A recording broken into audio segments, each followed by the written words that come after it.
ahead and get started. I'm going to call this meeting to order at 7:32 p.m. All please rise if you can for the Pledge of Allegiance. I pledge allegiance to the flag of the United States of America and to the republic for which it stands, one nation, under God, indivisible, with liberty and justice for all. Please remain standing for a moment of silence or silent prayer as your conscience finds appropriate.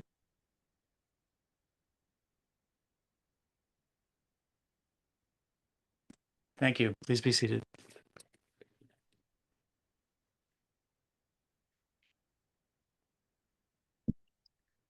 Members of the council, you have before you a draft agenda.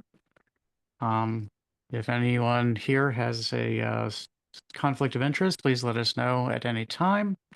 Are any amendments required to the agenda? I know of a few, so I will jump in with those. First, heard from the town manager that items 3 and 4 need to be eliminated, that the town staff is not ready for that process at this time. And I have a request from Councilmember Olson's office for a letter of support for some bike trails that I would like to add under new business. Are there any other changes needed? I have no objections to those changes. Okay. Any others, Mr. Town Manager? I see your microphone is unmuted. No, that's all, sir. Okay, thank you. Thank you. If there are no other changes, then I would request a motion to approve the agenda as amended. Mr. Mayor, if I may. Yes.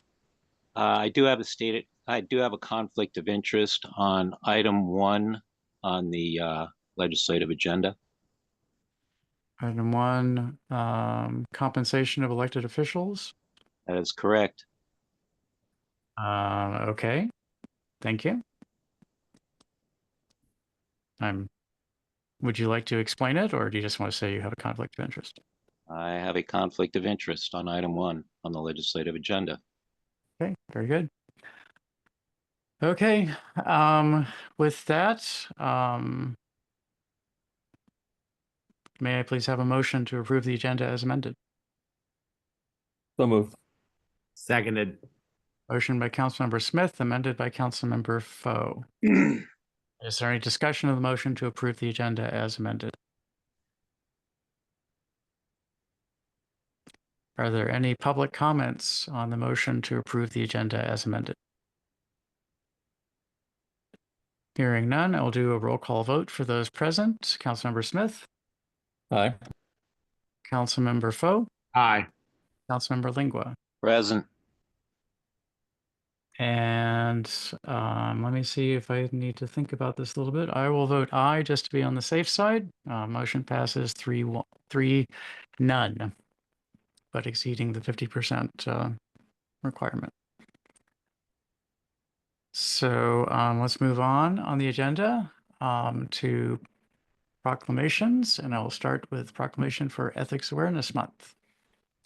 Proclamation 2025 Ethics Awareness Month. Whereas elected and appointed officials and public employees recognize that their chosen profession is built upon the public's trust, and whereas elected and appointed officials and public employees may earn the trust of their communities by adhering to high standards of ethical and moral conduct, and whereas the town of Riverdale Park has established an ethics commission and provides guidance to elected and appointed officials and employees through the adoption of Chapter 32 Ethics, and whereas the town of Riverdale Park recognizes the International City-County Management Association's Code of Ethics as the standard for proper public administration and has distributed copies of this Code of Ethics to all elected and appointed officials and employees of the town. And whereas an awareness of ethical standards and programs helps to promote a strong public image and maintain a moral course. And whereas the International City-County Management Association, the National League of Cities, the U.S. Conference of Mayors, and numerous other national and state municipal management associations encourage their members to strengthen and abide by certain ethical standards Therefore, be it resolved that the town of Riverdale Park Mayor and Council do hereby proclaim March 2025 as Ethics Awareness Month in Riverdale Park and call upon the elected and appointed officials, public employees, residents, government agencies, and all other individuals and institutions in the town or who conduct business in the town to recognize the importance of ethical conduct in our community and to commit to increased awareness and understanding of the ethical principles that should guide our professional and personal interactions with one another. Y ahora en español, proclamación, mes de concienciación ética 2025, por cuanto los funcionarios y empleados públicos elegidos y designados reconocen que su profesión elegida se basa en la confianza del público, y por cuanto los funcionarios y empleados públicos elegidos y designados pueden ganarse la confianza de sus comunidades al adherirse a altos estándares de conducta ética y moral, y considerando que la ciudad de Riverdale Park ha establecido una comisión de ética, ha brindado orientación a funcionarios y empleados electos y designado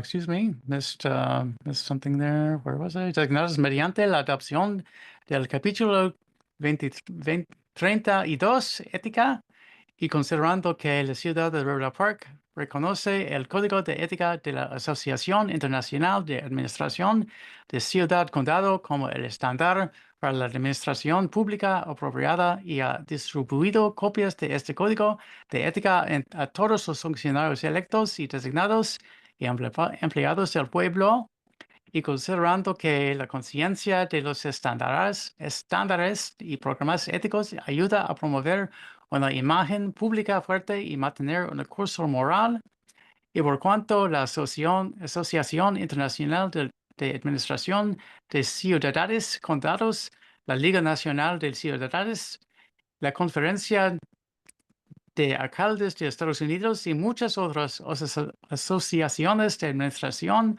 municipal, nacionales y estatales alientan a sus miembros a fortalecerse y atenerse a ciertos estándares éticos. Por lo tanto, se resuelve que el alcalde y el consejo de la ciudad de Riverdale Park proclaman marzo de 2025 como el mes de concientización de ética en Riverdale Park y convocan a los funcionarios elegidos y designados empleados públicos, residentes, agencias gubernamentales y todas las demás personas en instituciones en la ciudad o quienes realizan negocios en la ciudad para reconocer la importancia de la conducta ética en nuestra comunidad y comprometerse a aumentar la conciencia y la comprensión de los principios éticos que debían guiar nuestras interacciones profesionales y personales entre nosotros. Muchas gracias. And this year, more than ever, this is critically important.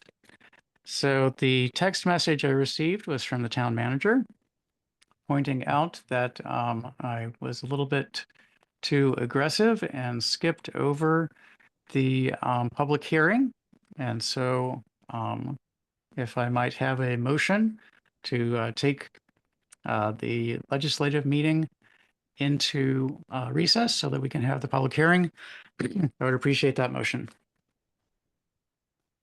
So moved. I have a second. Second. Motion by Councilmember Foe, seconded by Councilmember Smith to take us into recess for the purpose of holding the public hearing. Are there any comments on the motion?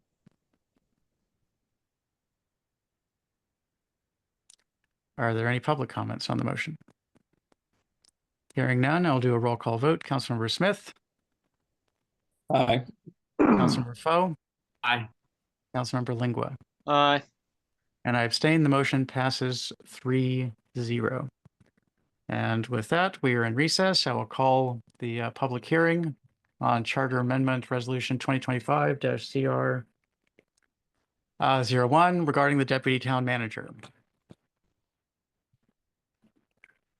Need to turn off the ringer on the phone.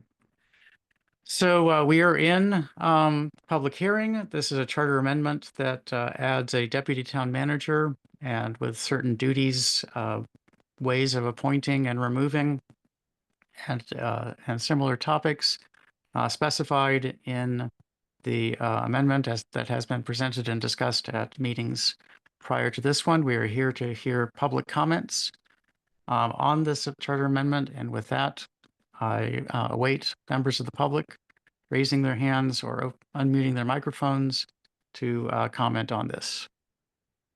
And by the way, started at roughly 7:41, so it will run for 15 minutes to 7:56.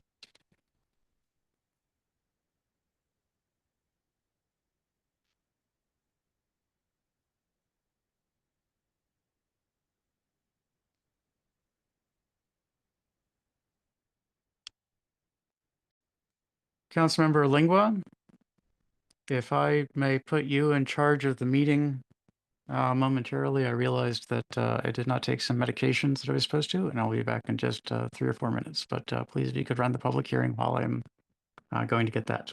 I'd appreciate Happy to it. do so. Thank you.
Councilmember Lingua, I have returned. So have any members of the public arrived?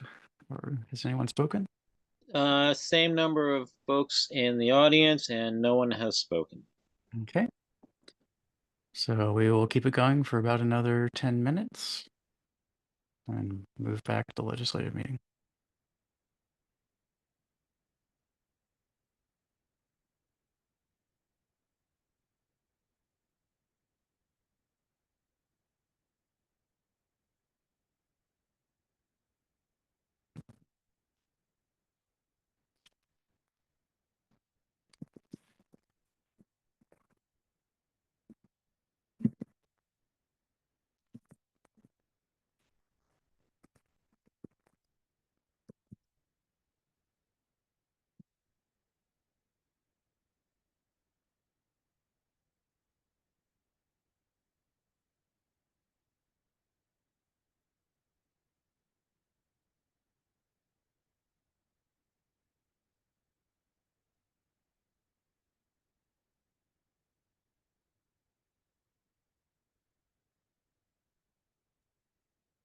Leaguevon thinks it's a great idea.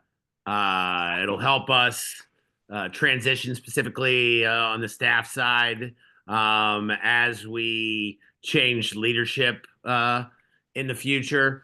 And it offers us either the ability to go out and pursue somebody that's incredibly gifted, or to build from within and highlight somebody. I think it's a great opportunity. So does Levon. Would Levon like to provide his full name and address for the record? Can you tell them your name? L E V O N. That's pretty good. What Very town good. do you What town do you live in? Riverlea Park. Excellent. Right.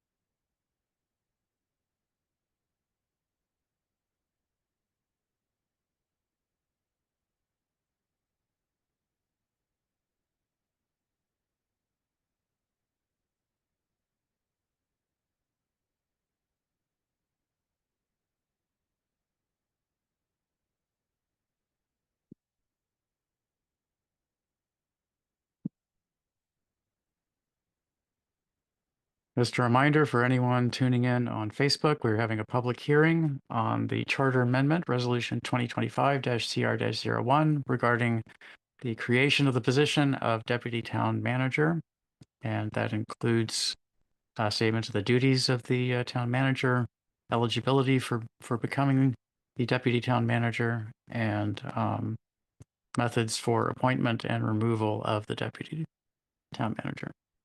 Any additional details, Mr. Town Manager, that might be of interest to members of the public? No, I think that's a fair and accurate summary, sir.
Again, for anyone just tuning in on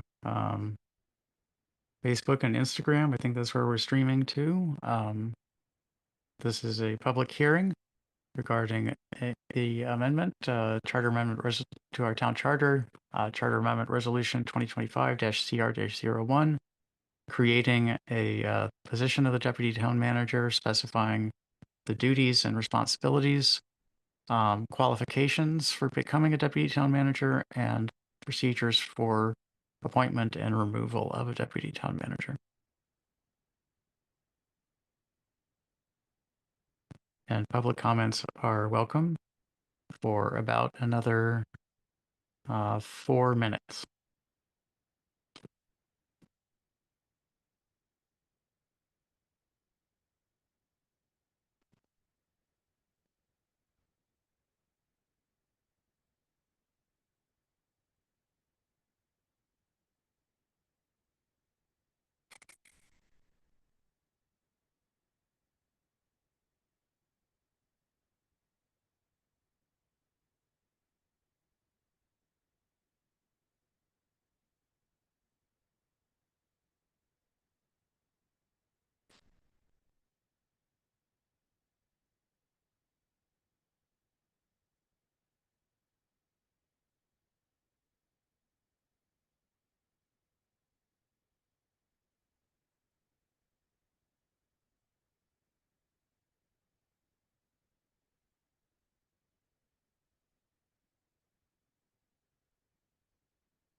So we have about 90 seconds left in the public hearing. And anyone who is just tuning in on one of the streaming channels or is watching on cable, we are having a public hearing on Charter Amendment Resolution 2025-CR-01, which is creates the position of a deputy town manager, specifies qualifications for that position, and specifies duties and responsibilities for that position, and also specifies procedures for appointment and removal of someone from the position of deputy town manager. And with that, I will remain silent and be open for public comments for about another 52 seconds.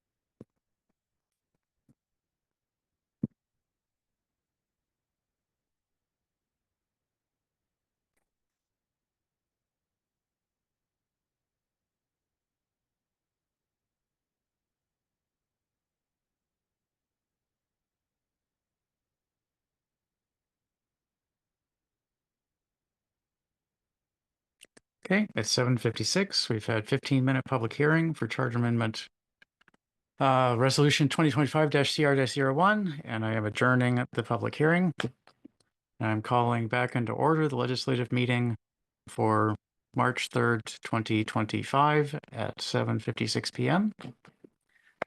And picking up where we were on the agenda, we were at proclamation in honor of Women's History Month. Proclamation, Women's History Month 2025. The mayor and council of the town of Riverdale Park proclaim March to be Women's History Month.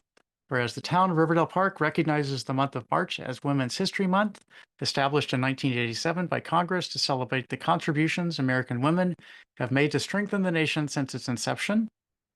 And whereas Women's History Month honors women of every race, status, and ethnicity who have challenged the social and legal structures that have kept women's labor underappreciated and underrepresented throughout history. And whereas American women have been leaders not only in securing their own rights of suffrage and equal opportunity, but also at the forefront of every major social change movement in history, paving the way for future generations to enjoy the unalienable rights, duties, and responsibilities afforded equally to all citizens of the United States of America. And whereas each woman is extraordinary in her own way, proving that women working inside the home or outside in academia, science, technology, business, labor, governance, and more, maintain a critical role in every sphere of society. And whereas when women succeed, their communities prosper, therefore be it proclaimed that the mayor and council of the town of Riverdale Park hereby declare March to be Women's History Month in Riverdale Park. Y ahora en español, proclamación Mes de la Historia de la Mujer 2025. El alcalde y el consejo de la ciudad de Riverdale Park proclaman marzo como el mes de la historia de la mujer. Por cuanto la ciudad de Riverdale Park reconoce el mes de marzo como el mes de la historia de la mujer, establecido en 1987 por el Congreso para celebrar las contribuciones que las mujeres estadounidenses han hecho para fortalecer la nación desde sus inicios.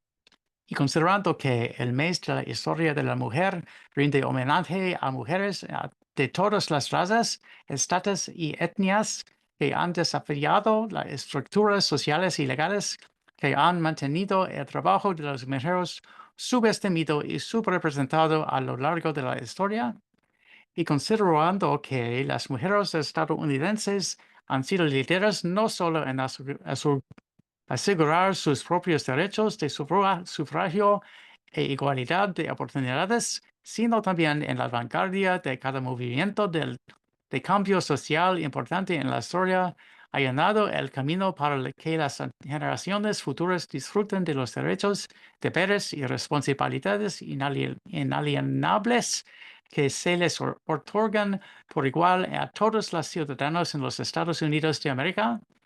Y considerando que cada mujer es extraordinaria a su manera, lo que demuestra que las mujeres que trabajan dentro del hogar o fuera del mundo académico, la ciencia, la tecnología, los negocios, el trabajo, la gobernanza y más mantienen un papel fundamental en todas las esferas de la sociedad y por cuanto cuando las mujeres triunfan, sus comunidades prosperan. Por lo tanto, se proclama que el alcalde y el consejo de la ciudad de River Park declaran que marzo es el mes de la historia de la mujer en River Park. Muchas gracias. Okay, having a little break in there was good for my voice. Didn't have to stretch quite as much. That brings us to the third presentation, fiscal year 2026 budget, expenditures, fiscal 25 estimated actuals, and fiscal 26 projections, including Calvert Tract development, tax incremental financing, and projected development. Good evening, Mr. Mayor and members of the council. We have Deputy Director Jones, who's going to walk us through these projections. Mr. Jones. Thank you, Mr. Town Manager. So yes, tonight's presentation covers fiscal year 2025 estimated actuals and fiscal year 2026 projected expenditures. At this stage in the budget process, we are still finalizing the salaries, benefits, and overtime, so those figures are not included in tonight's numbers. All figures are subject to change as we continue to work to produce a balanced budget. So the first category that we have here is the contractual services. And then we have each of the different cost centers and the breakdowns for each of those. So the fiscal year 2025 estimated actual figure is 1,868,487. And we have a projected expenditure amount for fiscal year 2026 of 1,981,382. The major change we see thus far is going to be in administrative services, and this is mostly due to we have an IT expenditure going up. Finance services also has a jump up, and that's due to the annual fees that are expected for the new finance software. Another increase that you'll see is community safety programs, and the main explanation for this is we do expect to have more revenue for fiscal year 2026. As that revenue increases, so do the expenditures. And then the last one we wanted to make a point is the public works, which went down a little bit for 26 as well. And that's due to the reduction in the contracted landscaping with the new contract that we anticipate, as well as compost services. The next major category we have here is operating expenditures. Jones, if I could just clarify, it's removing the compost services. And so it went down because we had funds for half a year in the current year. In our initial numbers, we were higher for 26 for a full year. After the presentation and discussion last week, we reduced that down to only 15,000 for next year. Thank you for that, Mr. Town Manager. So the next category is operating expenditure. So we have an estimated actual total of $1,127,492, and we have a projected expenditure amount for fiscal year 2026 totaling $1,143,606. So this category is remaining pretty much flat. Next, we have other operating expenditures.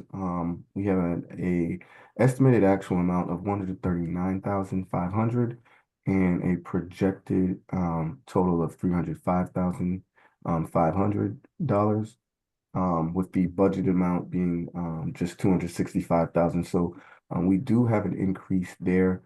The major difference between our estimated actuals and our projected expenditures for this category is the contingency, which is budgeted at this point right now Again, things are subject to change, but we don't anticipate having to use much of that contingency.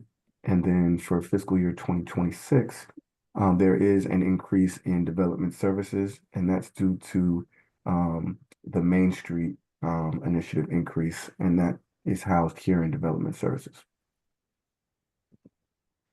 The next categories are pretty much remaining flat. We have weather response services, Mr. 28,000. Jones, I'm sorry to interrupt. Whoever's controlling the screen, Oh, sorry about that.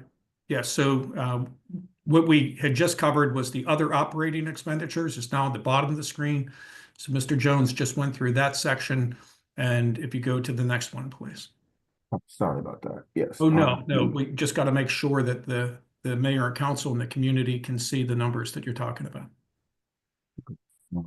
Yeah, so we have weather response services. So we have a fiscal year 2025 expenditure amount of 28,000, the estimated actual and the projected fiscal year 2026 all remain at 28,000.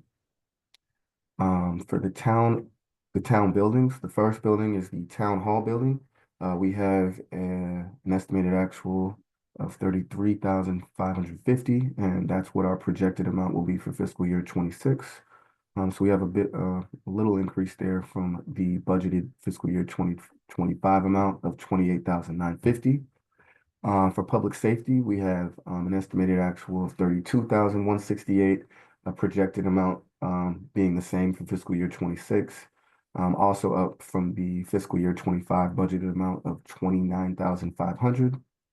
Public Works, 39,000 is the estimated actual, and we've increased the fiscal year 26 projected amount to be the same, up from 38,500 in the current fiscal year. And then we have the last town building, the auxiliary category, estimated actual of 11,700 up to 12,700, which is also up from the fiscal year 25 budgeted amount of 11,700. And the last two categories that we have are the community events and grants. We do have an estimated actual of 108,000. The projected 26 number is 108,500, and that's up slightly from the fiscal year 25 amount. We do have a jump in fiscal year 2026 for community grants. Estimated actual of 100,500, 26 projected amount of 158,500, up from the budget of 117,000. And here we've included the public arts programming, the murals, and the faces of Riverdale Park. So that accounts for the increase there. So at this point, again, we don't have the salaries yet included. So the final expenditure amount we still are working on, but the estimated actual amount that we have is a total of $10,096,239. And again, yeah, we're continuing to work through the budget process at this point, and we hope to have the rest of these numbers very soon. So the next part of the presentation, which isn't displayed here on the sheet, it mentions the Calvert track. So in the previous presentation, I did mention that the Calvert track had a $566,000 reduction in the assessable base. At this point, we still are examining where the values have dropped. Again, we still think that it's likely going to be in the commercial properties, and are still considering adjustments to the commercial tax rate. The maturity date on the TIF payments is June 15th, 2035. So we still have a few years left in making those payments. And that annual payment at this point is around roughly $385,000. And the last update is that at this point, we do not have any projected development, but again, we still are working through things, and things are subject to change. And so that concludes tonight's presentation regarding the estimated actuals, the proposed expenditures, and an update on the Calvert track. If there are any questions, I'd be happy to answer. Thank you, Deputy Director Jones. Members of the council, are there questions on this presentation on the fiscal 25 estimated actuals and fiscal 26 projections?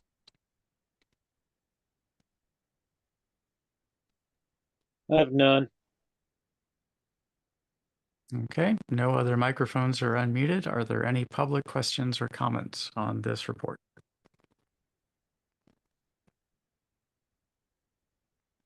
Hearing none, let's move on to the mayor's report. My section, just a second.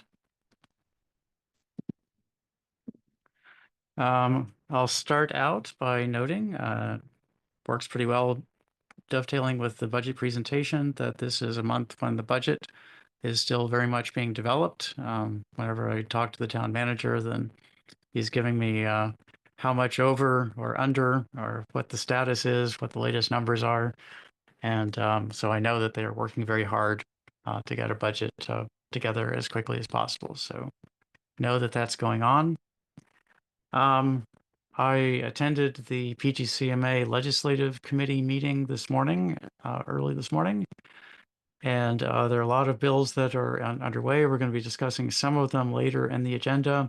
One that was discussed this morning that I brought up is a bill that we saw last year, which was to grant tax exemptions for personal property tax for small manufacturing businesses.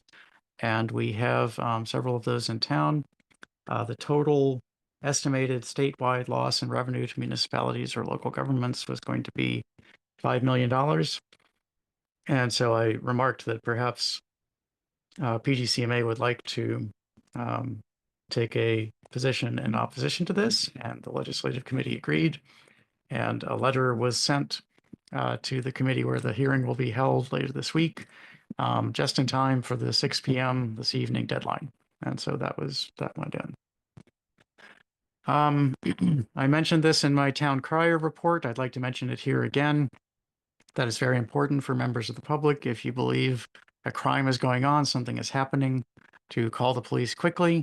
A couple of weeks ago now, I heard gunshots, and several gunshots, and cautiously poked my head out my front door to hear the last one in the series, and got a direction for it, which was towards Baltimore Avenue from my house, and called it into the police department. And turns out that a police officer over in Kenilworth had heard the same shots that I had. And I was the only one in town to call it in. And so it's really important. They were unable to find where the gunshots were coming from, who was shooting at who, what was going on. And so it's very important, if you hear something, to please call it in promptly. And I can tell you that whether you're the mayor or whether you're the newest resident in town, the police will be happy to have this information and help to try to reduce crime in our town by paying attention. I also spent a lot of time in my town crier report discussing the activities of the new administration. Since that time, I know that several residents of town who are federal employees have lost their jobs or had their agency dissolved out from underneath them and are, I believe, currently unemployed. And my heart goes out to all of those people. I ask everyone to be sympathetic. The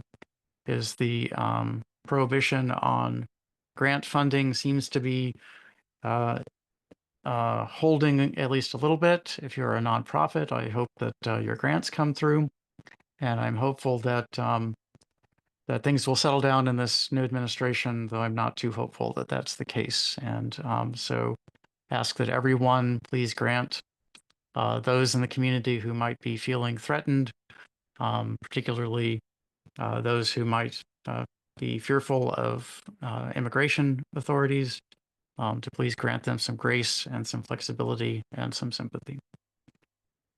We have some elections coming up. A few months away, we have the town election on the 5th of May. So that's 2 months and 2 days, if I'm counting correctly. And tomorrow we have an election for county executive. So if you're a registered voter and you have not voted early or voted by mail, then please try to get out tomorrow. Tomorrow is actually the primary, but the way elections typically go in Prince George's County, it is probably going to be the election for the county executive. Though, of course, we always have to see, we always have to vote. So that election is tomorrow if you wish to vote. I am looking forward to, I hope everyone is looking forward to the State of the Town address from Town Manager Lustician, which will be held on March 18th. And I will be there. Council members should be there. And I hope that many members of the public show up. It's a great way to learn about what's going on in town, what's in the future, what's happened during the last year, and where we are. And last but not least, those of you who were at the work session last week know that Councilmember Kellon is observing Ramadan this month. And I would appreciate it if immediately after I close this report, if one or more members of the council could make a motion and second to grant Councilmember Kellon forgiveness for not attending the meetings between now and the end of Ramadan, which I believe is March 29th. And with that, I end my report. Mr. Mayor, Councilmember Foe. I would like to motion that we forgive Councilmember Kellon his absences due to his celebration of Ramadan. Through now and from now to March 29th, correct? Through March 29th, correct. Thank you. Is there a second to that motion? Second. Motion by Councilmember Foe, seconded by Councilmember Smith. Sorry, you moved around on the little stack of council members and almost got confused there. Is there any discussion of this motion by members of the council? Do we know how many meetings the councilman will miss besides this one? He will miss this one, and he will miss the State of the Town. I believe all the others between now and then are optional, are not mandatory attendance. Okay. So we're talking, other than this meeting, one meeting. Yes. Okay. Are there additional council questions or comments? Are there any public questions or comments? Hearing none, I'll do a roll call vote. Councilmember Smith, Aye. Councilmember Foe, Aye. Councilmember Lingua, Aye. and I abstain. The motion passes 3-0. That brings us to the town manager report. Mr. Town Manager. Yes, Mr. Mayor. First, just follow up on the state of the town. Unfortunately, as the council knows and those who attended last week's meeting, this will be another virtual presentation. But we are looking forward to that the municipal center opening and getting back in there on the schedule that Director Lewis shared last week. Couple other things. It's the mayor mentioned some things with the federal administration, and I think that much like in March of 2020, we all started to know someone who had COVID. Now it seems we all seem to know someone who's lost their job, who's living in fear, and I stay out of politics, but this seems to be a very dark time. And as such, in talking with some members of the leadership team, we're just going to launch a little program. It's going to be the TRP Be Kind program. So we're going to get some shirts made up and hand some shirts out, maybe some hats, just reminding people to be kind. There was a time when we were faced with this uncertainty in 2020 where we said, you know, you have to reach out, you have to be concerned about your neighbor. The message is the same. predicate for it's different, but the message is the same. My staff hear from me that in times of great change, be patient with yourself and each other. That's a often repeated phrase, and that seems to fit this situation as well. So on the staff side, we're going to work to be patient with ourselves and each other as there's additional pressures, whether they're budgetary pressures or pressures that our residents are feeling, that our employees' families are feeling. And so I just wanted to share that we're going to launch this little Be Kind campaign. It's going to be on our social media platforms, as well as having some shirts and that, as I mentioned, just encouraging people to be kind to each other. And that's all I have, Mr. Mayor. Thank you, Mr. Town Manager. I appreciate that, and I appreciate learning about the Be Kind campaign. I fully support that. It's an excellent idea. That brings us to the next item on the agenda, monthly finance report. Mr. Jones. Thank you. Again, good evening, Mayor and Council. Tonight's finance reports cover the month of February, fiscal year 2025, and compares the two previous fiscal years, as well as December, January, and then we have a year-to-date as well. So for February, fiscal year 2025, we have a revenue total of $286,805 and expenditures that total $666,186 with a revenue net expenditure amount of negative $379,381. The year-to-date total that we have for revenue is $9,747,362 with an expenditure total of $6,061,278 and a revenue net expenditure total of $3,686,084. So at this point, we are at 87% of what we had budgeted for revenue and 54% for expenditures. So again, it's similar to the last report. A larger amount of the real estate taxes were budgeted for fiscal year 2025, and the majority of that has been collected, which is earlier than previous fiscal years. Additionally, we did receive the confirmation earlier about the TIF revenues being flowed back to the town. Typically happens at the end of the fiscal year, and that's also included in our revenue for tonight. But even with that, we're just about 6% higher in terms of percentage of budget than we are in the previous fiscal year. As far as the expenditures, in light of everything that's going on, the town continues to be conservative with expenditures.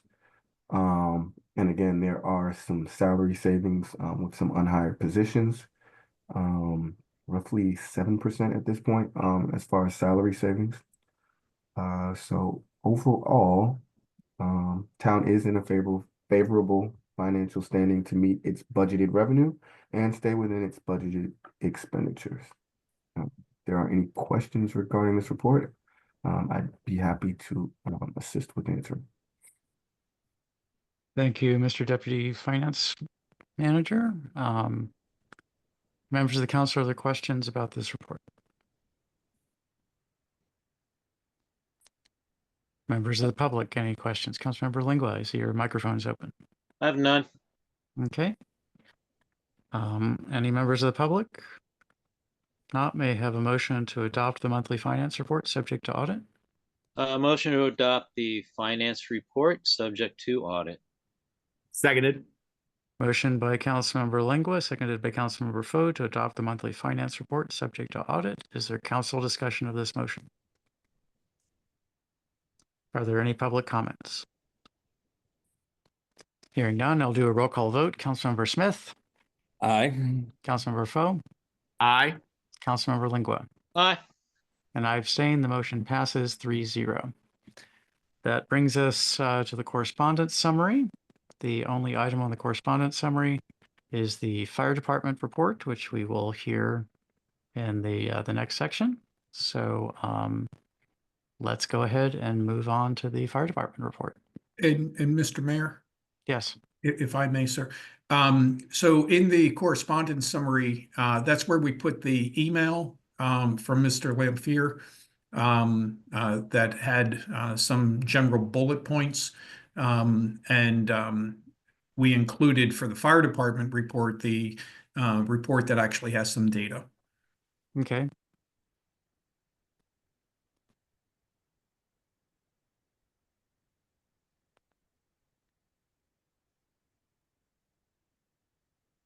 Okay. Councilmember Foe, would you like to read the fire department report bullets? My day job, too. Good evening, citizens, mayor, council, and staff. I'm boarding a flight at 7:50 p.m. this evening, so I'll be absent online. The ambulance is finally in line to be repaired at the vendor, and unless there are any unforeseen circumstances with the parts, it should be finished by mid-March. In the meantime, an ambulance has been borrowed when needed from other VFDs. Sorry. While we're still struggling with in-service time, progress continues with my team in terms of onboarding new members who are trained. As such, I am requesting a meeting with Town Manager Listician to discuss progress and future plans. We'll find a mutually acceptable date. Thank you, Councilmember. Appreciate you taking on that duty, even with your day job of talking all day. So let's and can we move on now, Mr. Town Manager, to the data-based report? So, are the staff member going to discuss this? I can, Mr. Mayor. I've worked with Ms. Barnes with the county fire department and Mr. Lamphere to have a report that is more substantive, I would say, in addition to the narrative points that Mr. Lamphere said this evening and historically has said. And so what we've asked the county to do is to advise us how many fire calls for service are within a town, and how many EMS calls, emergency medical service calls, are within the town. What we have in front of us are the statistics for January. There's 106 calls for service, 36 fire, 70 EMS. And then we've asked that the calls be broken down for who's handling the calls. And so there's 36 responses and then 70 responses. And as you move down through the report, you'll see that we asked who is handling these calls. And so 100% of the calls in January were handled by stations other than Station 807, the volunteer fire company on Queensberry. And that's the same status that we had for December as well. So currently, at least for December and January, it's my understanding there were similar numbers since last May. We've talked about that previously. So we're hopeful that plans are developed to see the 807 station back in service with volunteers running calls. The next section of the report gets into response times, and there's some of the calls where response times were not available, and then others down through. I'm still working, Mr. Mayor, to get some additional clarity on their report, in terms of, I think we can tell what an investigation is, but I don't know the difference between a structure 4 and a structure 2 and things of that nature, and different types of medical calls. So we're working to get additional clarity. And I am encouraged that we're now receiving some substantive numbers so that the council and the community have a better understanding of which stations are providing service within town. And I would continue to work with the county and Mr. Lampier. I will work with you, Mr. Mayor. Perhaps we can have the county come back in in the next 2 months, perhaps in May, just to provide an update. It's been some time, even though we had them here in the fall. It's been some time, and it'd be nice to hear from their perspective how things are going and whether progress is being made towards improved service delivery.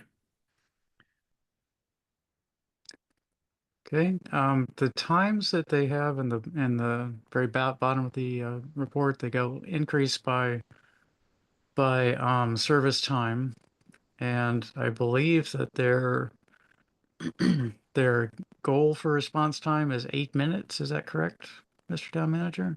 I would have to check that, sir. Okay, well, I just starting at around 8 minutes, then I see that there are several ALS 0, that's advanced life support as I remember it, ALS 1s that are there. And I see one CPR that was at 9 minutes and 50 seconds. And if there's a heart stoppage, then certainly that would not be acceptable. There's one ALS 1. And again, ALS is advanced life support for 22 minutes and 11 seconds. So I just sort of eyeballing it, I would say somewhere between a third and a half of the calls are not receiving service within about 5 minutes. I mean, 8 minutes. So we do need to gather a little bit of clarity there. I think some of these are, it's not a big deal if it takes longer than that, but others of them I would be concerned about. So thank you for working with the county to get this this higher quality data. Appreciate that. There's a CPR at 1518. Another one at 1944. Okay. Unless there are any questions, Councilmember Foe, your hand is up. Go ahead. I'm hearing your points, Mr. Mayor. It shows us how important having life-saving training in your own home is absolutely necessary. Do you know what I mean? When we talk about lack of access of oxygen to the brain, if you're not giving CPR at 19 minutes, that's a dead person.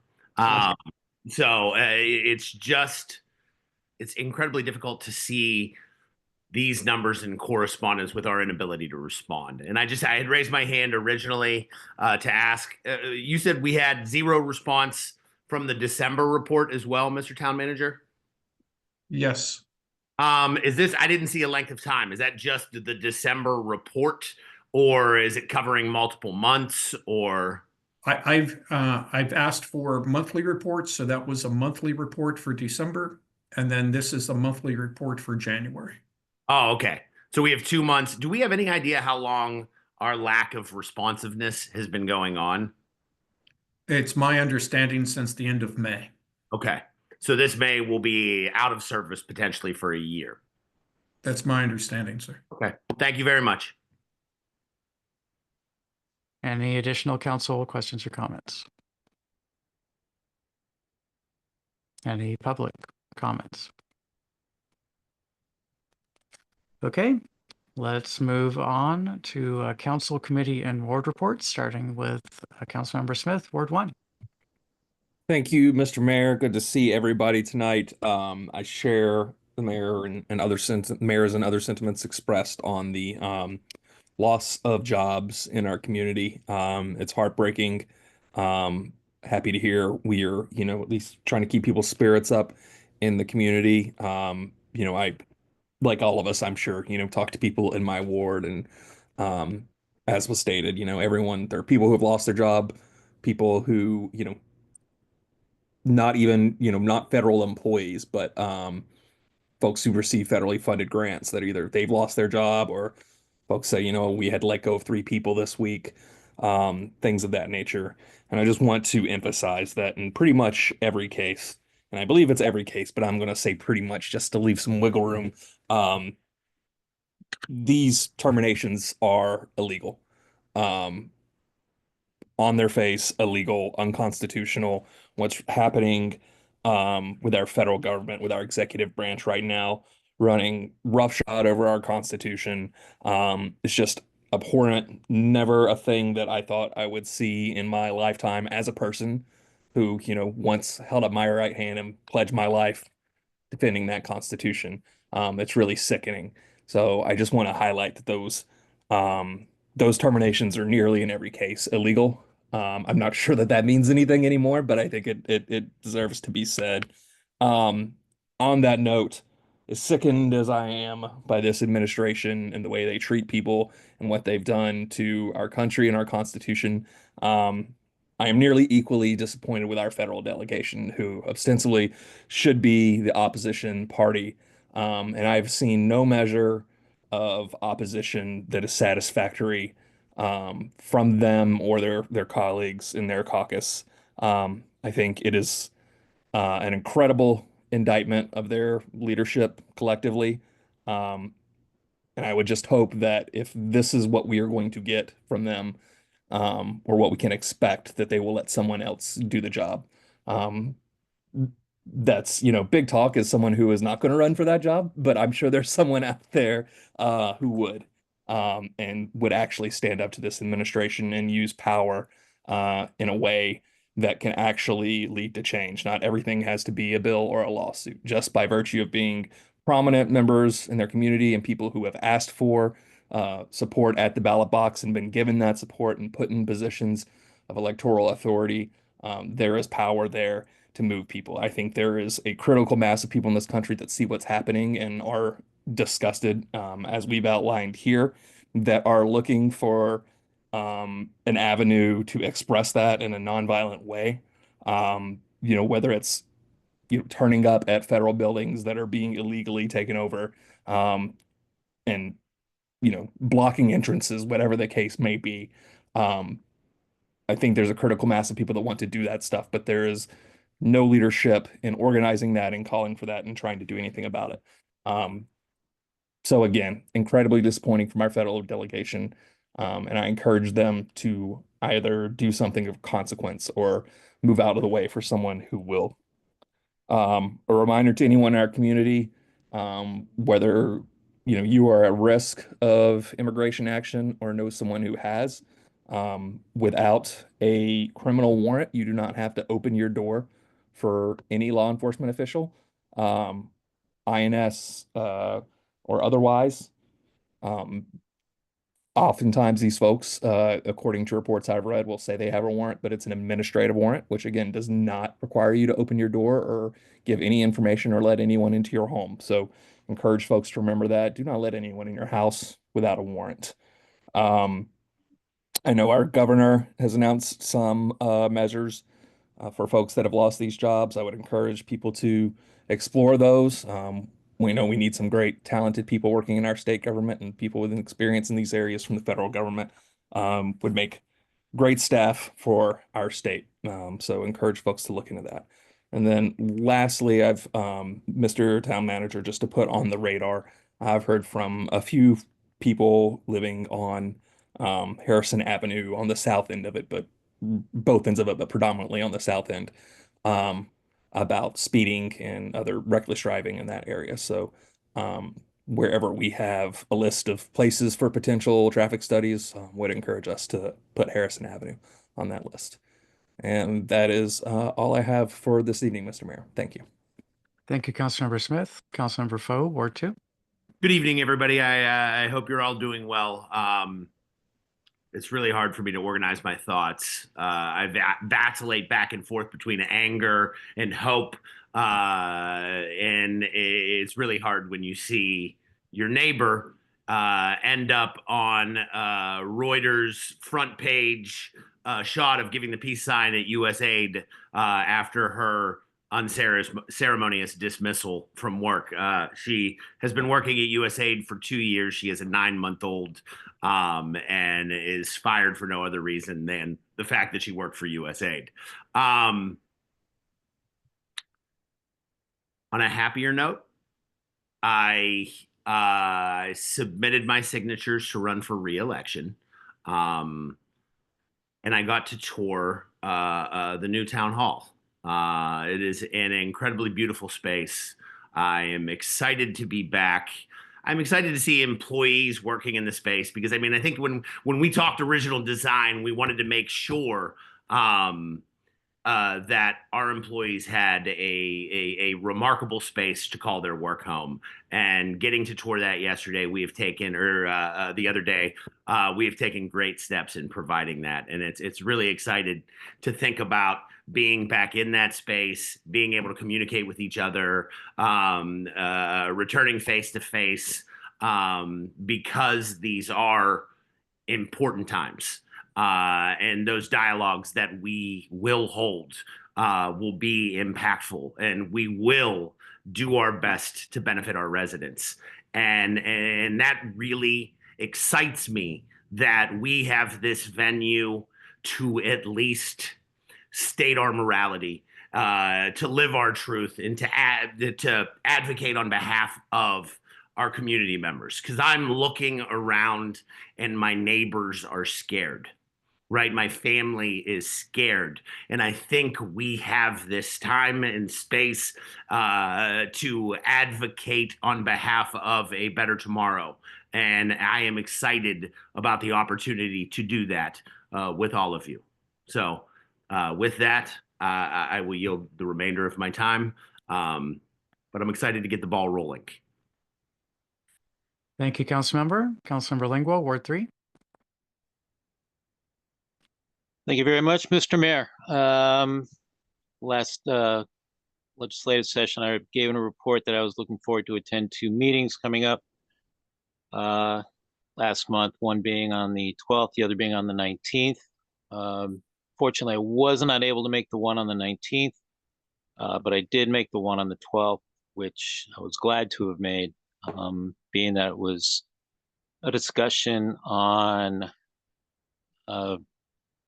helping members of the community who might have encounters with ICE.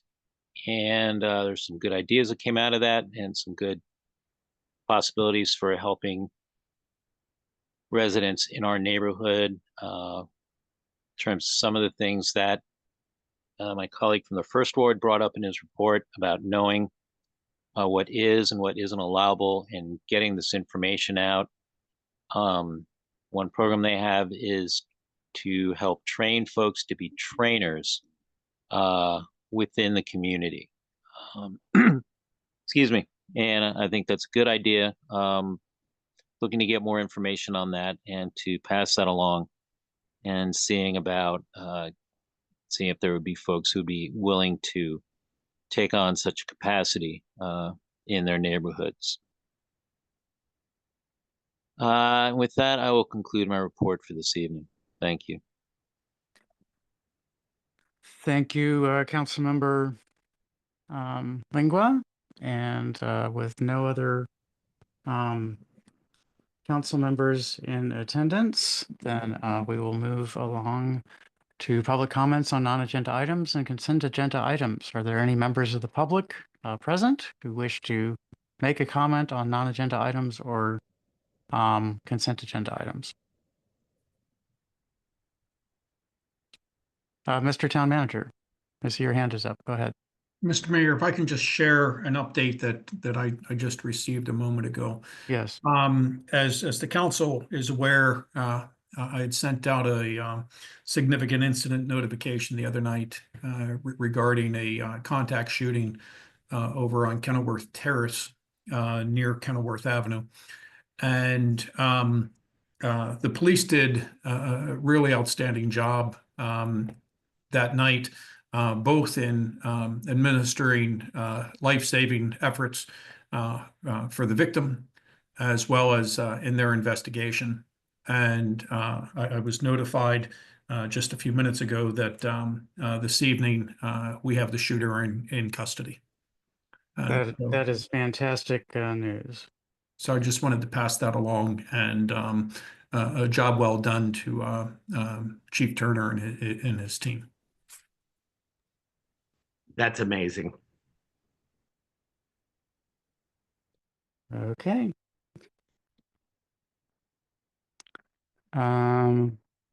So that's public comments. I didn't see any hands raised or microphones undone.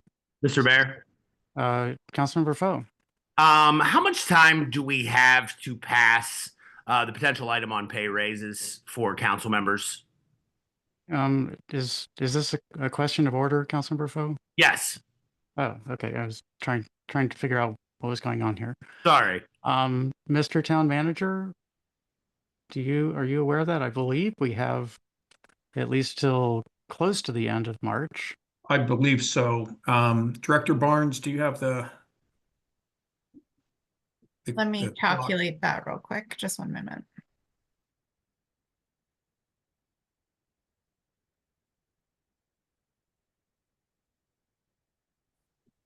And Mr. Town Manager, we're planning on a special legislative for the 23rd. Isn't that correct? Yes, sir. Okay.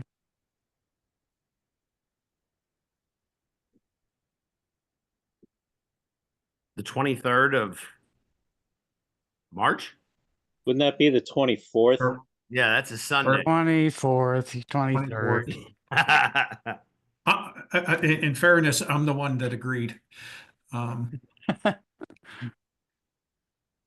don't have the calendar in front of me, and I don't have Councilmember Lingua's amazing ability to calculate day of the week from. He's quick on that. He is. Always amazed at that. I have no shot. I barely remember what day of the week today is, so I'm out. The answer's in February. So the legislation was introduced on February 3rd. And so I believe we have 60 days from that to pass. My calculation is April 3rd. So 60 days from February 3rd would be April 3rd. Okay. Do we have to do it before then? Yes, but we have a special legislative coming up on March 24th, at which we could vote on it. My point being is, and I plan to support this and have stated that publicly, but the impetus of this was originally Councilmember Callon. And then ultimately it was Councilmember Inyang who was putting this back on our agenda. And I just felt that one of them should potentially be present on behalf to argue for this as well. Okay. How do you want to handle that? Can we table this item to a later meeting, like the 24th potentially? Well, there would have to be a motion and then a table and require 2/3 majority, but you could move it this time to remove it from the agenda, and then it would not come up for discussion this evening. Can I move to remove that item agenda? So you're making a motion to remove legislative action item number 1, motion to adopt ordinance 2025-OR-2, remove it from the agenda. Yes. Okay, is there a second to that motion?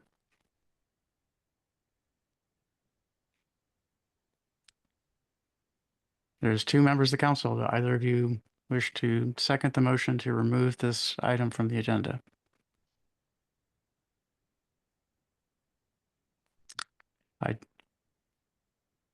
Councilmember Lingua? As I've said before, I do have a conflict of interest with this item. Okay, that doesn't sound like a second. Second. Okay, motion made and seconded to remove legislative action item number 1. Motion to Mr. Mayor? adopt. Yes. Sorry, just a quick question. Should the members of the current council identify as with a conflict of interest for a council that has not been elected yet? Well, I don't know what the conflict of interest the Councilmember Lingua is discussing, but believe that by the nature of this, that you can't have a conflict of interest, that you're voting yourself a raise because there's an election between now and when the raise would come into effect. And so, and that's by the design of the charter and the ordinances. And so I don't believe there's a conflict of interest, but I don't know what Councilmember Lingua's conflict of interest is. But the motion on the table is whether to amend the agenda to remove legislative action item number 1 from the agenda for this evening. So do you wish to discuss that question, Councilmember? I support the motion based on the stated justification from the member from the second ward. Okay, well, I presumed that from your seconding the motion, but I appreciate the comment. Any additional council discussion of the motion to amend the agenda? Are there any public comments on the motion to amend the agenda? I'll do a roll call vote. Councilmember Smith, Aye. Councilmember Foe, Aye. Councilmember Lingua. Abstain. And I abstain. The motion passes 2-0. Please give me a moment to edit my agenda so I don't try to bring it up in a minute. That wasn't exactly what I intended, but we'll make it work.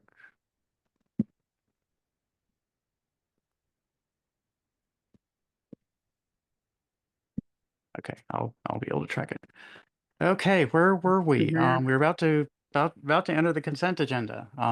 So we have Mr. Mayor, I apologize for interrupting. Did that carry with a 2-2 it was a 2-0. or okay? You know what? I'm going to vote aye just to make it clear. I'm going to amend my vote to be an aye vote, so it'll be 3-0. Thank you, Mr. Mayor. Yes. I believe, yeah, the quorum is a little bit funny, so I'd have to make sure, but that makes it clear. Okay, consent agenda is the next one up. This is neither debated nor discussed. May I please have a motion to approve the consent agenda items, which include fence permit requests and minutes? So moved. Second. Motion by Councilmember Foe, seconded by Councilmember Smith to approve the consent agenda items. Consent agenda. I'll move immediately to a roll call vote. Councilmember Smith, Aye. Councilmember Foe, Aye. Councilmember Lingua, Aye. and I abstain. Motion passes 3-0. With the recently amended agenda,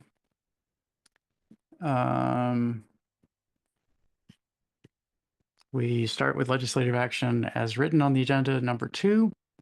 Motion to adopt resolution 2025-R-04 to appoint Daniel Calles to the Walk Bike Drive Advisory Committee. May I have such a motion? So So moved. moved. Seconded. Motion by Councilmember Lingua, seconded by Councilmember Foe. Is there council discussion of the motion? We discussed Mr. Calles and his qualifications last week at the work session, and I hope that everyone is happy with having him be a member. Councilmember Lingua, did you have any more discussion? If I may, please, I just want to express my appreciation and say welcome and all the best serving on the Walk Bike Drive Advisory Committee. Fantastic. Is there any additional council discussion? Are there any public comments? Hearing none, I'll do a roll call vote. Councilmember Smith, Aye. Councilmember Foe, Aye. Councilmember Lingua, Aye. and I abstain. The motion passes 3-0.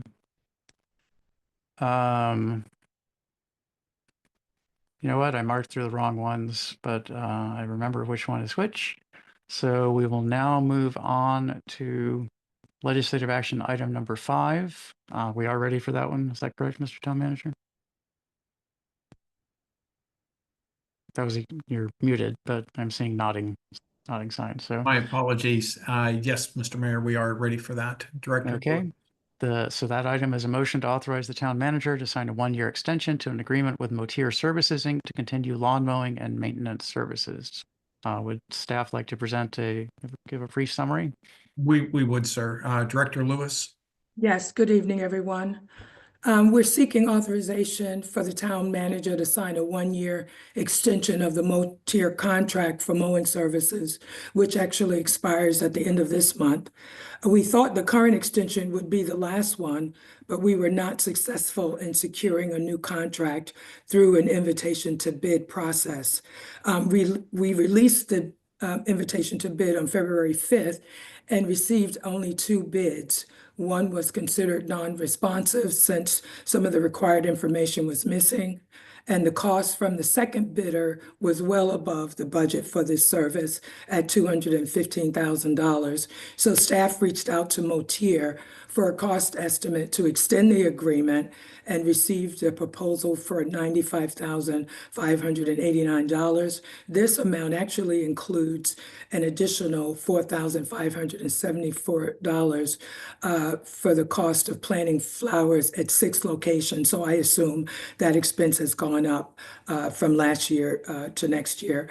The new agreement would run from April 1st, 2025 to March 31st, 2026. And during that time, staff will release a new solicitation for this service. And with that, I'll take questions. Thank you. Thank you, Director Lewis. Are there questions from the council, or is someone willing to make a motion to authorize the town manager to sign a one-year extension to the agreement with Motier? Mr. Mayor, Councilmember? is there an error I'm reading in the first paragraph? And I don't know that this is material, but where the number is written, $95,589. Does it say the cost not to exceed $5,589? Yeah, clearly, that's an error, so thank you for No, that. I just wanted to make sure it wasn't going to be impactful at all. Right, I only read them 1,000 times. As long as you read the amount into the motion, whoever makes the motion reads the amount Okay. into the motion, that's good enough. So Thank you, Councilmember. Mr. Mayor, go ahead, Councilmember. I would like to motion the town to authorize the town manager to sign a one-year contract extension for the value of $95,589 with Motier Services for town lawn mowing and maintenance services. Thank you, Councilmember. Is there a second to the motion? Second.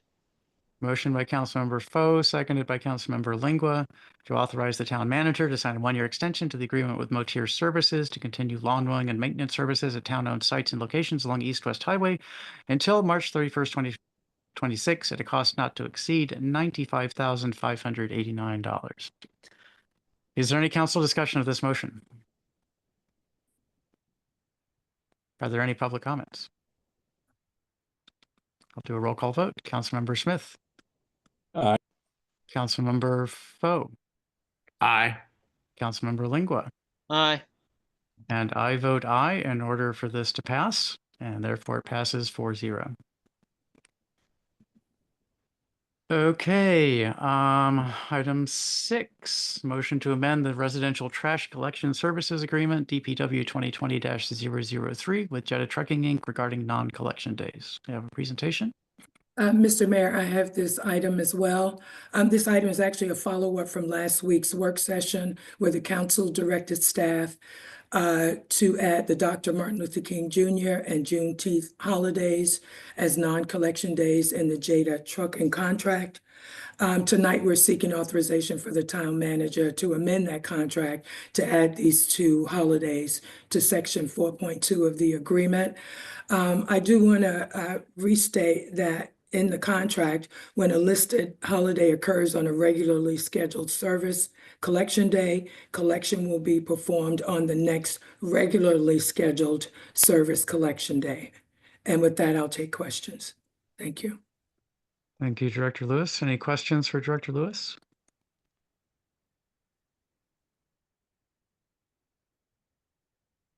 Hearing none, may I please have, I'm going to read what you said, Director Lewis, and not what's in the agenda. So a motion to authorize the town manager to amend the residential trash collection services agreement, DPW 2020-003 with Jetta Trucking Inc. to add to designate Martin Luther King Jr. and Juneteenth holidays as non-collection days. So moved. Second. Motion by Councilmember Smith, seconded by Councilmember Lingua. Is there council discussion of this motion?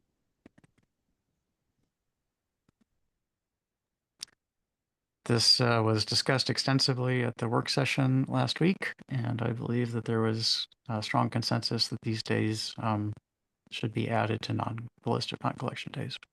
Mr. Mayor? Councilmember Smith, go ahead. Just to note for the record or rehash that conversation, I want to point out that these items were added because Dr. King was slain while participating in a strike of AFSCME sanitation workers in Memphis. So it feels wholly inappropriate to have our trash collection on those days. And as you stated, we discussed that extensively, but wanted to make sure it's in the record here. Thank you, Councilmember Smith. Is there additional council discussion? Are there any public comments?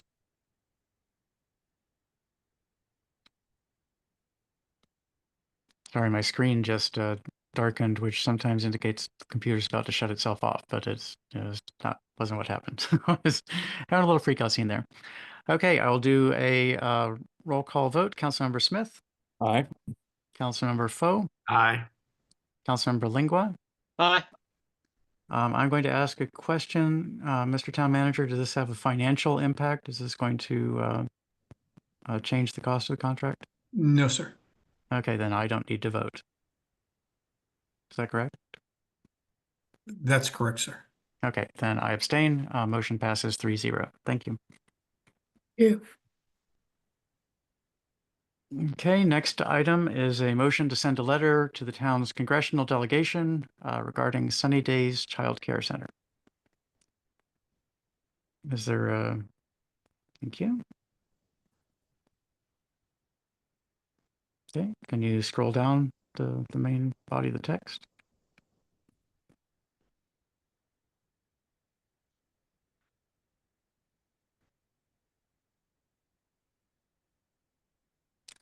Looks very good to me. Any questions, council, before making a motion?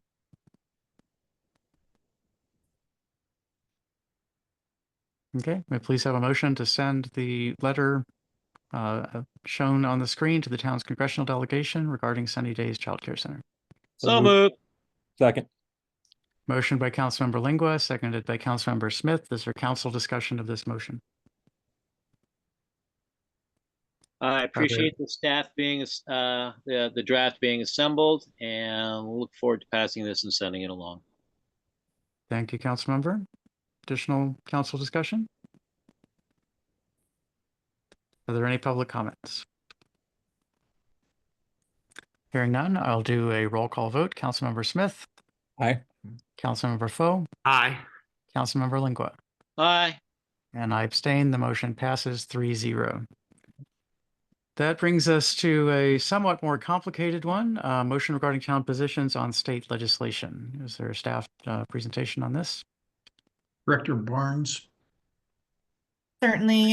Good evening, Mayor Thompson, members of the council and the community. This is a topic that we discussed last week at the work session.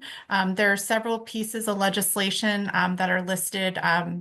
We had varying positions on it, and whether or not we wanted to send letters of support, it was not clear. So we're just seeking direction from the council on which pieces of legislation they'd like to send a letter of support or support with amendments or opposition. And I think that's really what we're looking for. If there's anything else that's not on the list, we'd like to know that too, just so we can put those letters together. Okay, the bill I mentioned in my report, the comment period, at least for the upcoming hearing, has already ended, and PGCMA is sending a letter in opposition, so I don't think we need to do that. Do we want to just go through and have an opportunity for a motion to support, oppose, or support with amendments of each of these items, and amendments would be specified? Is that how the council would like to handle this?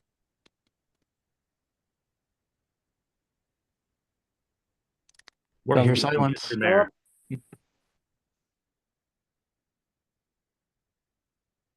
I'll just go ahead and do it then.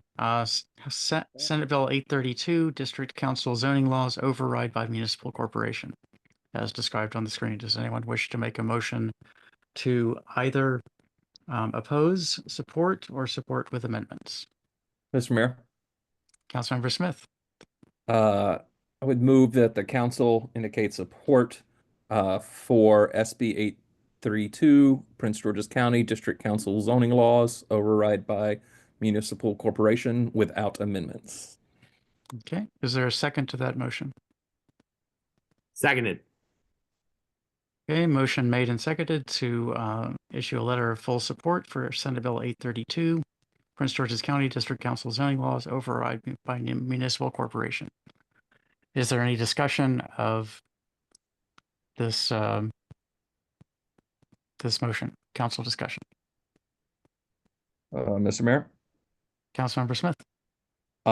We are in a housing affordability crisis. The federal administration has indicated no intention of addressing that on their own. And one of the things that can drive up housing costs is prohibitive zoning laws that prevent housing from being able to be built in infill areas and other opportunities where it doesn't make much sense. And in fact, a lot of the housing that we currently have in town would be illegal to build today.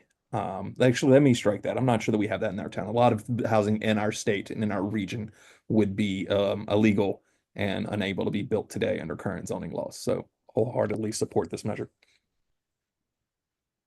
Any additional council discussion? Okay, any public comments? Okay, we have Mr. Mayor, Councilmember Lingua, go ahead. yeah, I have one question, regarding that. If zoning law came up reinforcing single-family detached homes, would that be something that we as a municipality would be looking to override? I think that I mean, this gives significant power to the council if this bill passed and was signed into law. And it could be to take a wide variety of positions depending on what came up. But if, certainly if the current zoning says that an area is zoned single family and someone brought a plan to the town and said, I would like you to override the single family zoning and allow building of a duplex on the single family lot or apartment building or anything like that, the council could, as I understand the law at least, or understand the bill, the council could vote to override the single family zoning and allow that to happen. Similarly, apartment buildings could be turned into single family, and presumably vape shops could be opened in the midst of a single family neighborhood. It's all zoning ordinance and everything is land use planning, and so any of those could occur if the law were passed and if the town council wanted to override the district council zoning. Does that answer your question? Somewhat, yes. Mayor Thompson, may I ask a question of clarification for this letter of support? Mm-hmm. Senate Bill 832 was heard on February 25th. Does the council want a letter of support to the committee that is currently considering it, or do they want the letter of support during crossover? Would the maker and seconder of the motion wish to clarify the motion as to which it applies? I think I need some clarification on the question there from Director Barnes. If I understand correctly, the timing of it would indicate for crossover, not for, like, when you say the committee hearing it, is that the committee that's already, it looks like this originates in the Senate. Are you saying the Senate to the Senate committee or to the House committee? Certainly. So the Senate has already heard it, but it doesn't appear to have a vote on the page. So I'm going to assume they're still considering it. So provided that, I guess the best place to send it would probably be to the current committee, if that's what he was considering it. If it doesn't make it out of committee, it doesn't make it to crossover. I just wanted to make sure of whether you wanted this to follow the legislation or not, if it passes out of the or the Senate committee. Would certainly want it to follow the legislation if it does make it to crossover. Sure. So yeah, I mean, so to the Senate committee that it's currently before that needs to vote on it, and then if it crosses over to the House as well. Thank you. And of course, if the bill is amended in some way that's offensive, then we can withdraw that, revisit the topic. Okay, any additional council discussion or public comments? Okay, do a roll call vote. Councilmember Smith, Aye. Councilmember Foe, Aye. Councilmember Lingua, No. and no, this is going to be a toughie.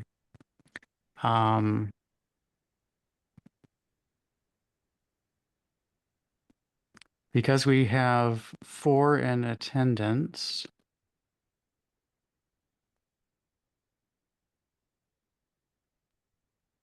I'm going to have to pause and read my rules of order. If you can please give me just recess in place. Mr. Town Manager, do you have an opinion on this? Do I need to vote in order to affect the outcome of this? I am doing some reading now myself, sir. Okay. Mr. Mayor? Councilmember Smith? Is there a reason that we must vote on this before or in this session? I see April 7th here. I presumably crossover is after April 7th. So we could move to similarly as we did before to Well, remove- we're in the midst in of the the agenda. vote, so it would take okay. Yeah. it would take a motion to table in order to have that occur. Or, excuse me, to postpone to a definite time, which is people often use the incorrect motion to table instead of postpone to a definite time. Can the maker of the motion move to postpone? Yes, Move to postpone. to the March 24th. Yes, sir, to the March 24th special legislative. Okay, motion to postpone to a definite time, which is the March 24th special legislative. Is there any discussion of the motion to postpone to a definite time? Yeah, I think that it would save us some time here of everyone breaking to consult Robert's rules and whatever else is necessary. And I think Okay. folks that have on the council that have an interest in this would want to hear some of the discussion. Okay. Is there any additional council discussion on the motion to postpone to a definite time? Is there any public comments? Okay, I'll do a roll call vote on the motion to postpone to a definite time. Councilmember Smith, Aye. Councilmember Foe, Aye. Councilmember Lingua, Abstain. and I will vote aye. Postpone to the definite time of the meeting for March 23rd. Please place it on the agenda. Director Barnes. Pretty early up. Please, we can figure out exactly where it goes. Actually, it may go under unfinished business, but we'll figure that out. Okay, let's move on to the next one. Senate Bill 891, House Bill 1466, Land Use and Real Property, Accessory Dwelling Units, Requirements and Prohibitions. Mr. Mayor? Councilmember Smith. Would move to postpone this item until the March 24th, we said, right? 24th, 4th special legislative. Well, we can't do that unless it's first on the floor. If no one makes a motion to do anything, then we can pick it back up at that time. Understood.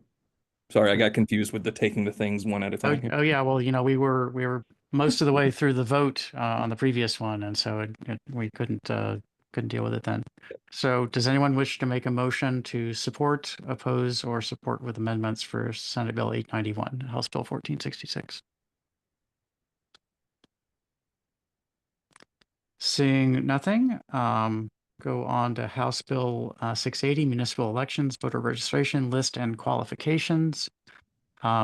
just as a reminder, the lobbyist believes that this bill, while it may be listed, is not moving anywhere in the legislature and will not be moving anywhere in the legislature. So we do not need to take a position on it.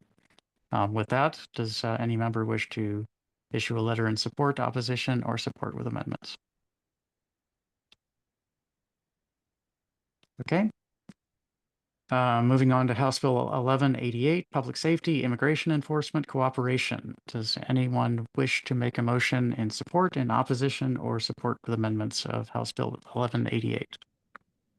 Mr. Mayor, is the case the same for this one, that we don't anticipate it actually moving anywhere?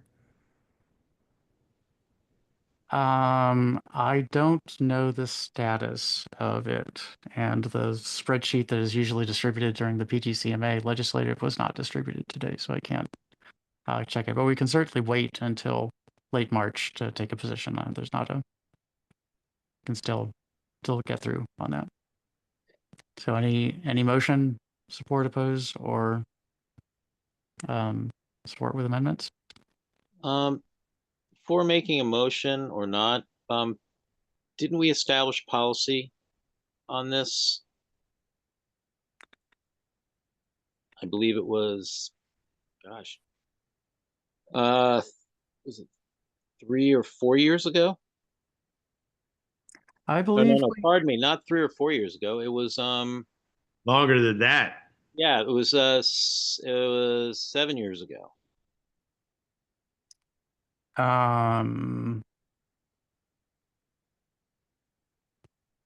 That was, yeah.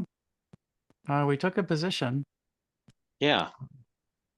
It was at least on a similar bill. Why don't we hold off on taking a position on this until we can? We adopted a policy. Yes.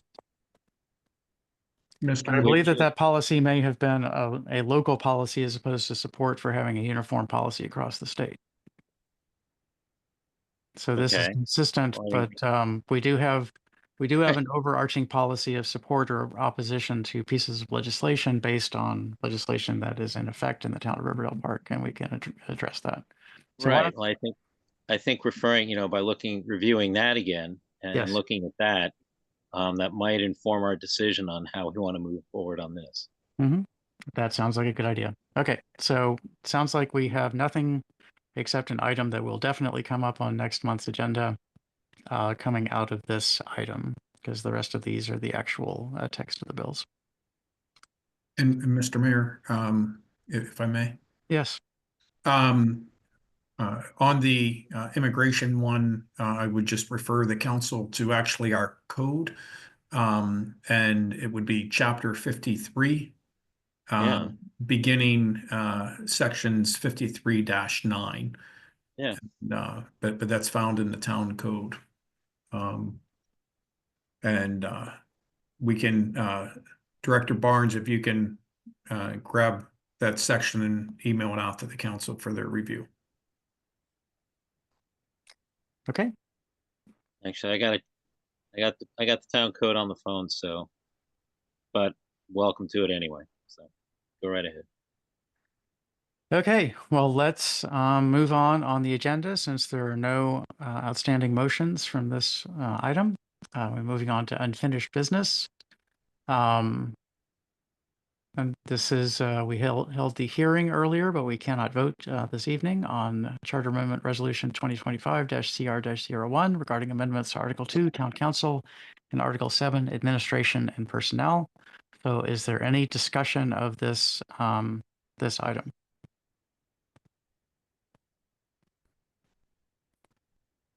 Are there any public comments? Okay, moving on unfinished business, ordinance 2025-OR-01 regarding amendments to Chapter 2, Section 6, unclassified service offices and positions.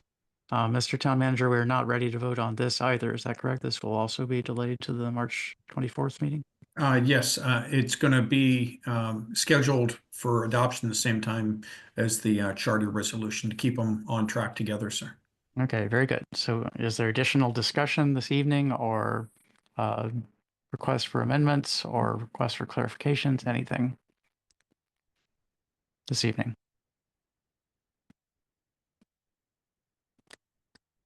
Are there any public comments? I have none. Okay, let's move on to unfinished business item number 3, naming of Beal Circle. Good evening again, Mayor Thompson, members of the council and the community. This item was discussed last week as an item of new business because Park and Planning had reached out to the town requesting authorization to make an administrative name change to Beal Circle from Beal Circle to East Beal Circle. The council raised some concerns at the last meeting and staff shared some of those concerns with Park and Planning. Park and Planning will be going back to their team and determining whether any action needs to be taken at all to that may impact the residents. And that was our main concern, was any impact that it would have on the residents and the documentation that they have, for example, their driver's license. And I'm not certain that Park and Planning knew the answers to some of those things. So there is still a possibility that no action may be needed.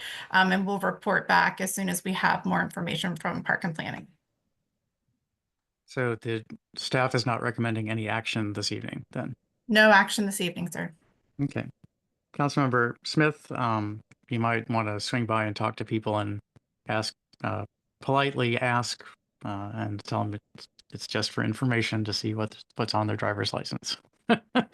Just so might be the easiest way to get that information. Tough time to be asking people for identification, but we'll Well, see. you can just ask them if it says East Beal, what the street name is on their driver's license. I'm confident that my constituents know me very well, so I'm sure it won't be a problem. Thank you, Mr. Mayor. Okay. Okay, moving on to new business. Item number 1, motion regarding Department of Public Works vehicle purchase. Good evening again. We're requesting mayor and council support to purchase a 2024 Dodge Ram pickup truck for Public Works. The purchase price is $100,925, which includes the price of the truck and several added accessories, including a snowplow, salt spreader, and side mounted lights, rear work light, and front flash or strobe bar. The vehicle has a turbo diesel engine and automatic transmission.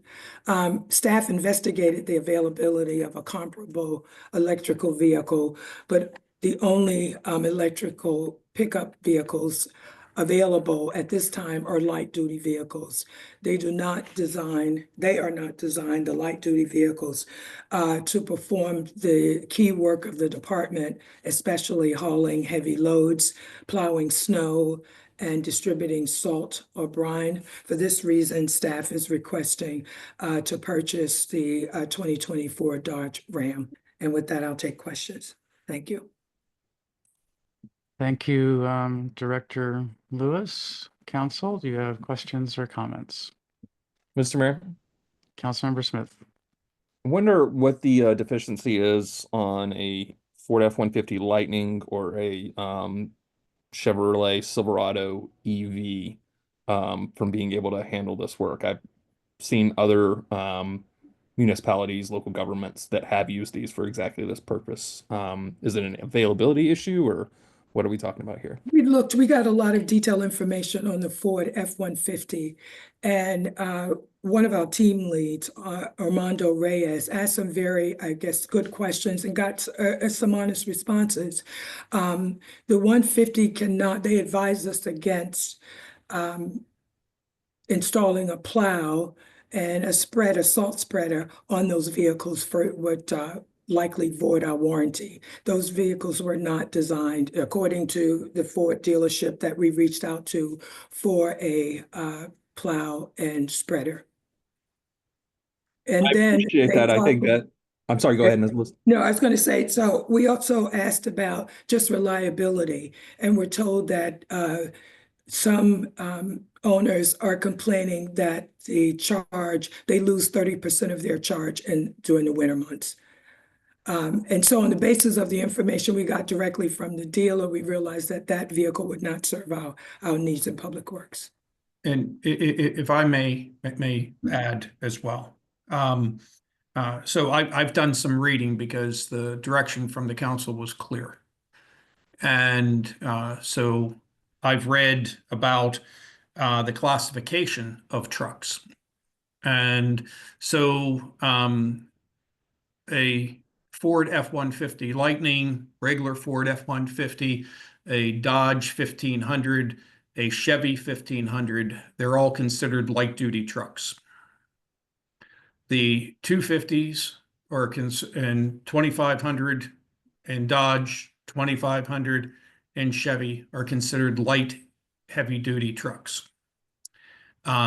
So the previous being classified as 2A trucks and the others being classified as 2B.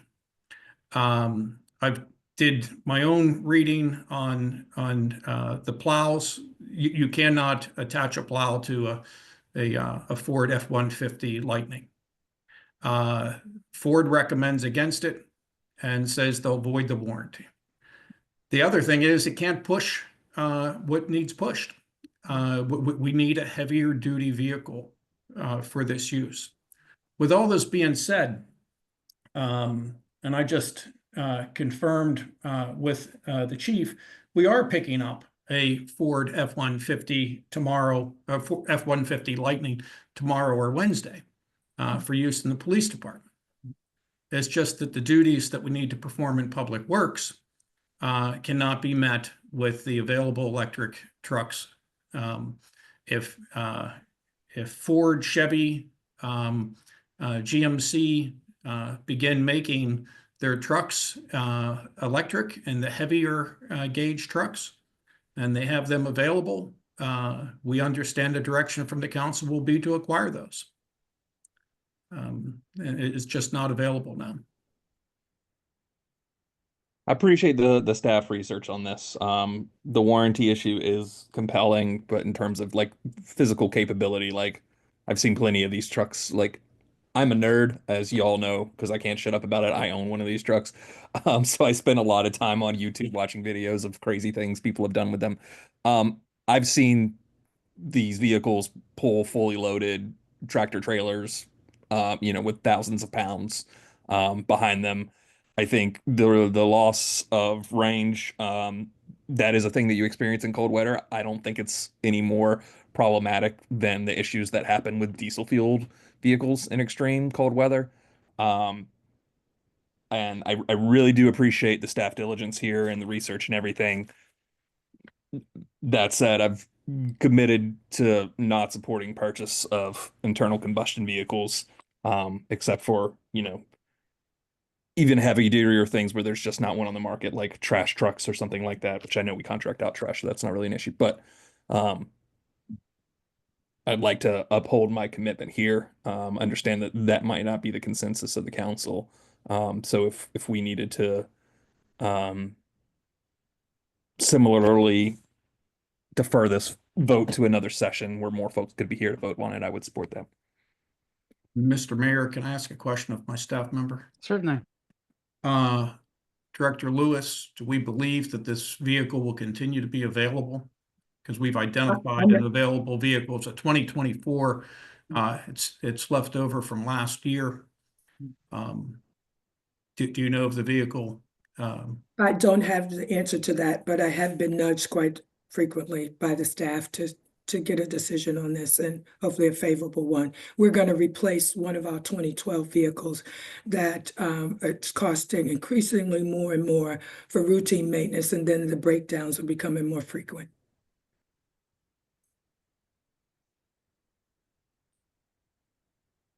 And so we'll need this vehicle, and I can follow up in terms of whether it'll be available a month from now, but we've been working on this for a couple of months. So I'm not sensing that we have the votes to pass this evening. And if a motion is made and fails, then the council will be technically prohibited from picking it back up again until a new council is seated. And so unless Councilmember Smith, who has stated he will not be voting in favor of this, I believe he stated that, is willing to reverse that position, then I would recommend delaying to the later in March 24th meeting.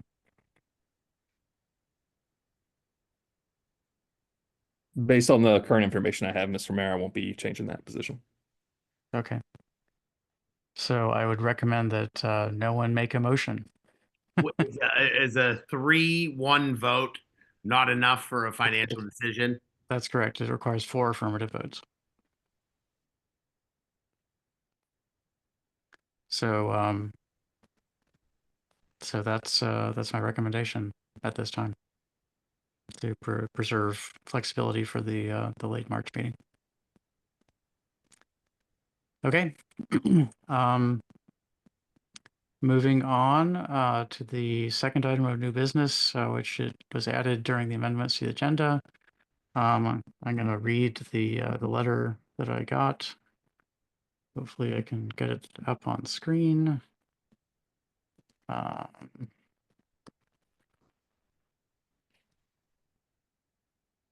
me just a moment. So we had contacts from Councilmember Olson's office. Let me read about this. Councilmember Olson has been collaborating with MNC PPC, SHA, DPWT, and other partners on a concept for an east-west bikeway connection across District 3. That's, of course, Council District 3. This project aims to link several existing trails, including WB&A Trail, Northeast French Trail, Trolley Trail, and Northwest French Trail, while also improving connectivity of Purple Line stops in areas in the town of Riverdale Park. Team has identified a COG, Council of Governments grant opportunity that could provide $80,000 for planning efforts. County Council has already approved a letter of support, and a letter of support from the town of Riverdale Park would further strengthen our application. So that is the request. And my question is whether the council would like to make a motion to submit a letter of request to support $80,000 COG grant for planning, to support planning for this east-west running bike path through County Council District 3. Mr. Mayor? Councilmember? I'd like to motion to support or to offer a letter of support to the county council member as they seek approval for a grant to create east-west running bicycle route across District 3. Okay, thank you. Is there a second to the motion? A second. Motion by an enthusiastic second from Councilmember Lingua to Councilmember Fo's motion. Is there any council discussion of this?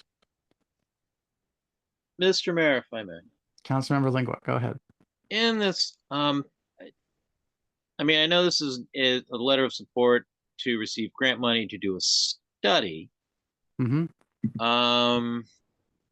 So I take it at that point after that, we would find out what the estimated cost of this would be.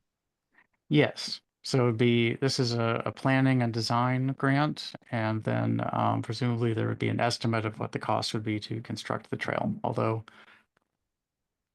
I would bet $5 of my own money that this trail, if constructed, will be constructed in pieces. And so it may be that we'll get an estimate for some initial piece of it and not for the entire connecting piece. But nevertheless, there would be a design and a plan, and could be worked from there. So it's something that they're envisioning that this would be done over time, as opposed to.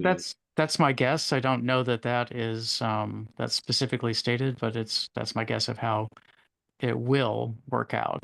I'm just looking at the state's financial situation, the county's financial situation, Right. the possibility of grants from the federal government, and so it's my guess that they will get a plan and then they will start pulling it together in pieces. And we've seen that with every single other bicycle trail built in our general area over the last many years. So that's my anticipate. True. Okay, thank you. Mm-hmm. Any additional council discussion? Any public comments? Hearing none, I'll do a roll call vote. Councilmember Smith. Aye. Councilmember Foe. Aye. Councilmember Lingua. Aye. And I abstain. The motion passes 3-0. I neglected to ask for any other items of unfinished business, but as long as we're here, are there any items of unfinished business? And if not, are there any items of new business? Awfully quiet. May I please have a motion to adjourn? So moved. Seconded.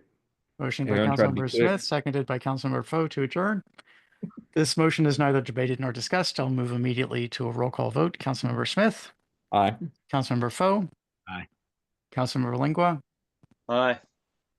and I abstain. The motion passes 3-0. We are adjourned at 9:34 p.m. Thank you all very much. Have a Thank great you, evening, everyone. everyone. Good night.